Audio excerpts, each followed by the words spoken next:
Assalamualaikum warahmatullahi wabarakatuh. Saya Daralun kembali dalam program Sarni Podcast edisi Bincang Bisnis bersama saya Muadatul Husna, jurnalis harian Serambi Indonesia. Tema kita hari ini yaitu Daralun terkait dengan perempuan pelaku UMKM di tengah COVID-19. Dan telah hadir bersama saya yaitu owner dari Get Latela, Nur Zahidah. Assalamualaikum Kak Ida. Waalaikumsalam. Senang sekali berjumpa Una hari ini ya. Alhamdulillah sehat Kak ya? Alhamdulillah sehat walafiat. Alhamdulillah, meskipun di tengah pandemi tapi tetap harus menjaga kesehatan dan tetap produktif ya? Ya harus produktif, kreatif, berbagai macam cara nih kita tidak boleh mengeluh dengan pandemi. Oke. Ya, ditimpa pandemi kita harus tertempa. Itu kemarin kata-kata dari kawan saya gitu ya. Ditimpa bukan berarti ini kita harus tertempa lagi. Oke, baik. Ditempa oleh pandemi dan kita harus tertempa. Gitu. Gitulah ya. Artinya kita harus lebih kuat gitu ya. Harus lebih kuat, nggak boleh Oke. mengeluh juga. Apa yang bisa kita lakukan harus kita optimalkan lagi di masa pandemi ini, tetap harus bisa berkarya. Begitu dia. Nah, Syedalo sama lebih kurang 30 menit ke depan kita akan berjam-jam sama Kak Ida. Saya biasanya menyapanya Kak Ida terkait dengan usahanya yaitu Get Latela. Get Latela itu ternyata mungkin orang lihat ya, apa sih Get Latela? Nah, sedikit pengantar nih dari saya nih Kak Ida. Saya Boleh, udah tau banget gitu ya. Get Latela itu donat yang dengan bahan bakunya dari labu dan ketela. Makanya namanya Latela.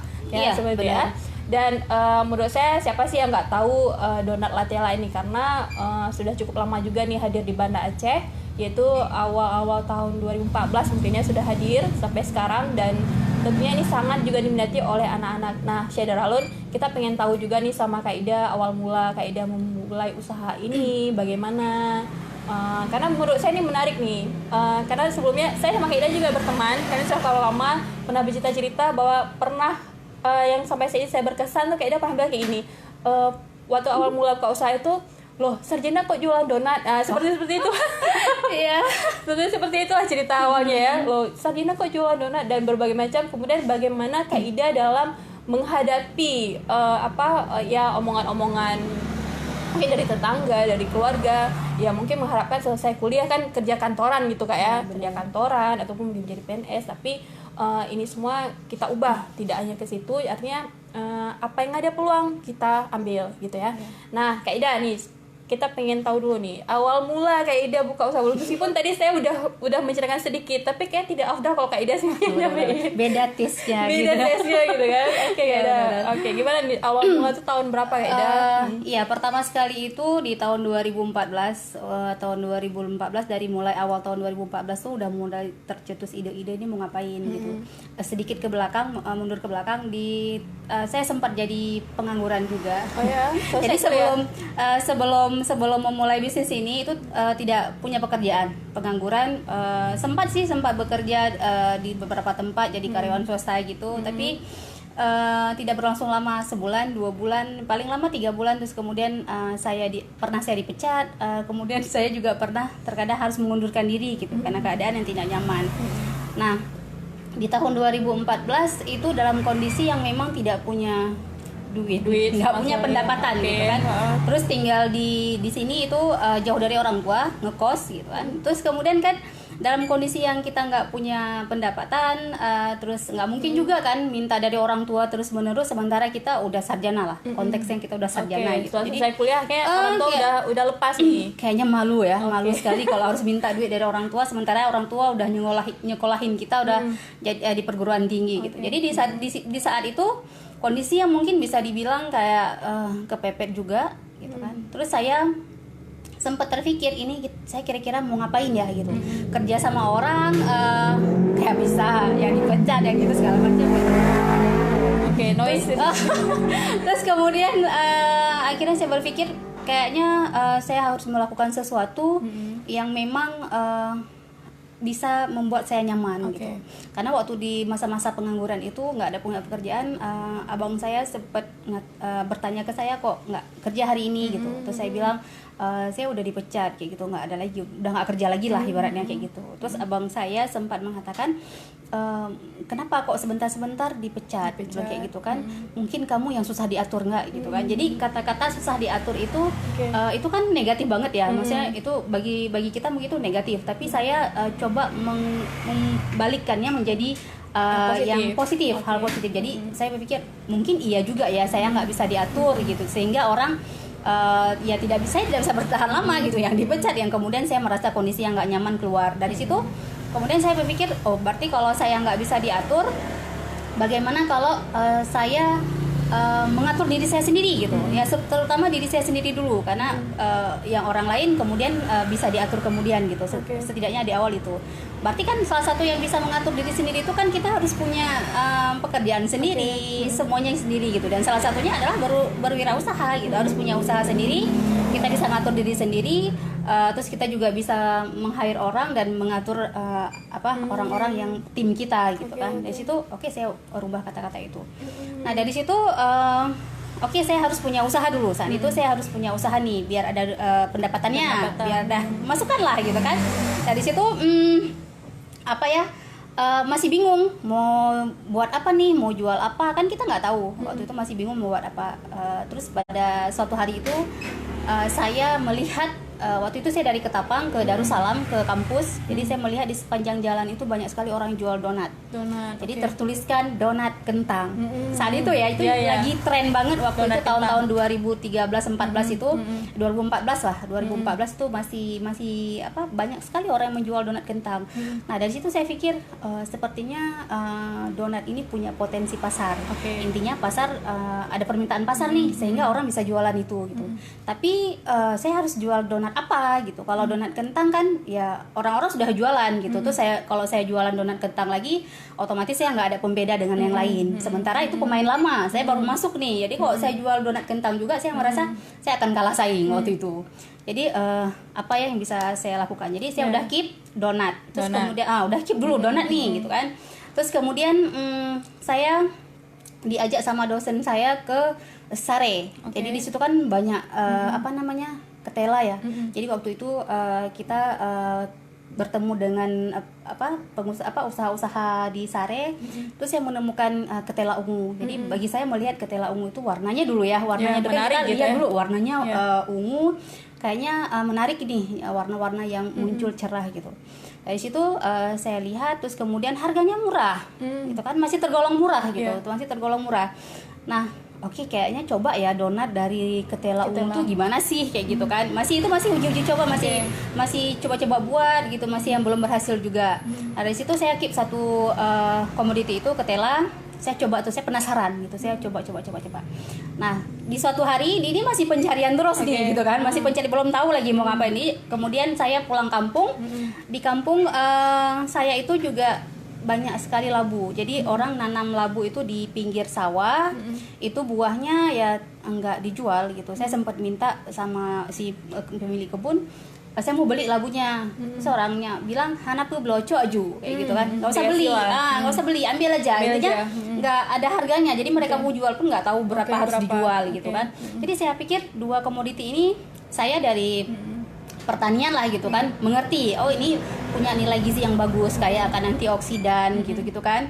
Terus kemudian harganya murah, terus hasilnya yang melimpah. Yang paling penting itu sih, ketika kita jika kita pengen punya usaha nanti, kita harus bisa pastikan dulu bahan bakunya tersedia apa enggak gitu. Jangan nanti macet dengan jalan ya kan.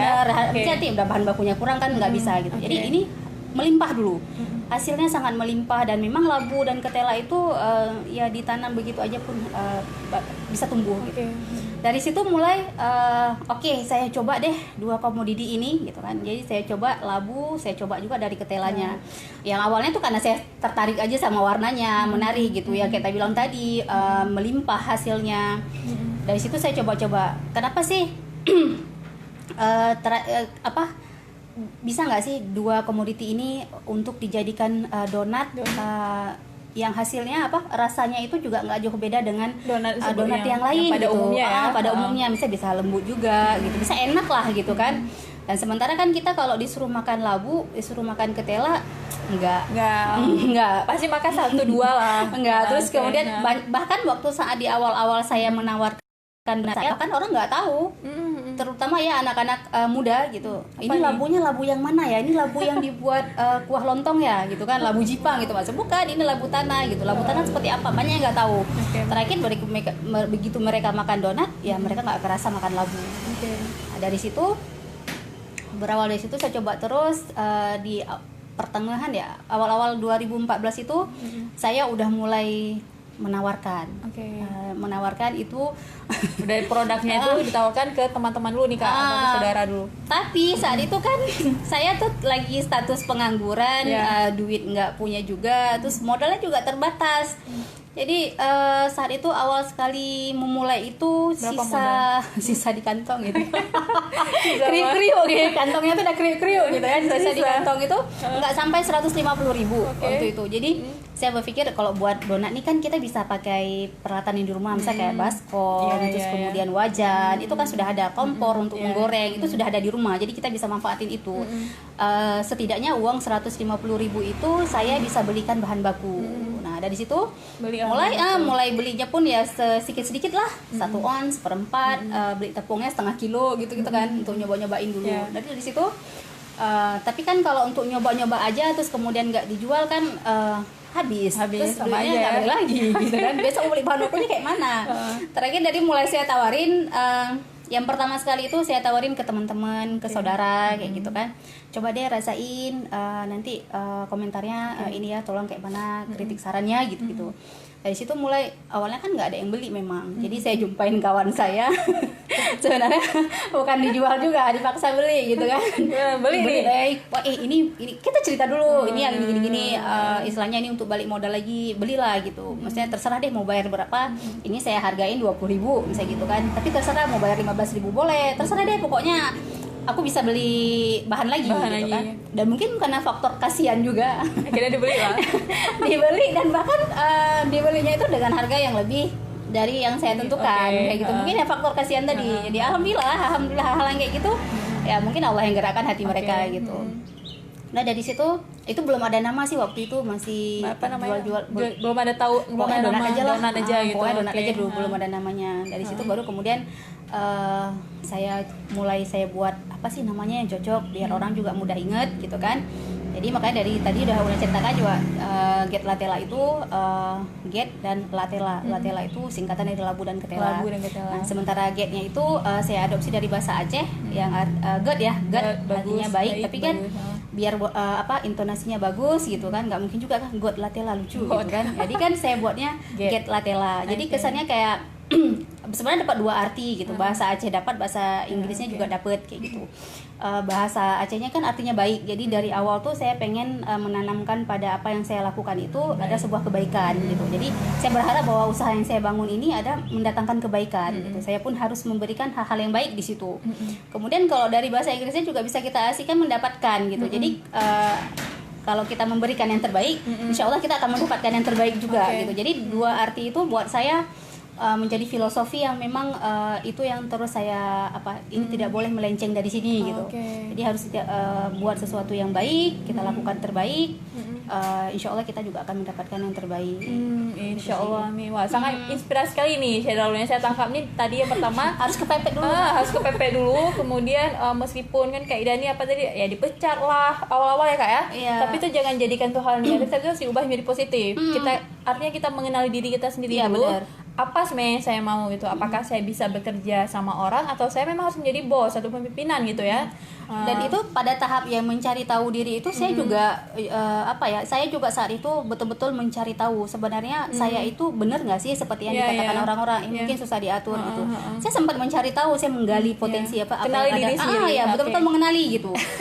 Maksudnya kan kita benar nggak ya, atau kadang kita bisa marah sama orang kan, begitu dibilang kita ini nggak keras kepala, nggak bisa diatur, itu kan kayaknya kasar kali gitu. Tapi begitu kita bisa mengartikan dengan hal-hal yang positifnya mungkin ada benernya gitu.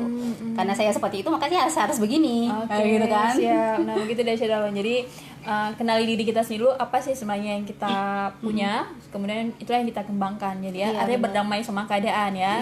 Kayak tadi walaupun di tengah pandemi tertekan ya, kita di tempat pandemi kita harus setempa lagi. Gimana cara pandemi itu yang kita tempa. Iya benar.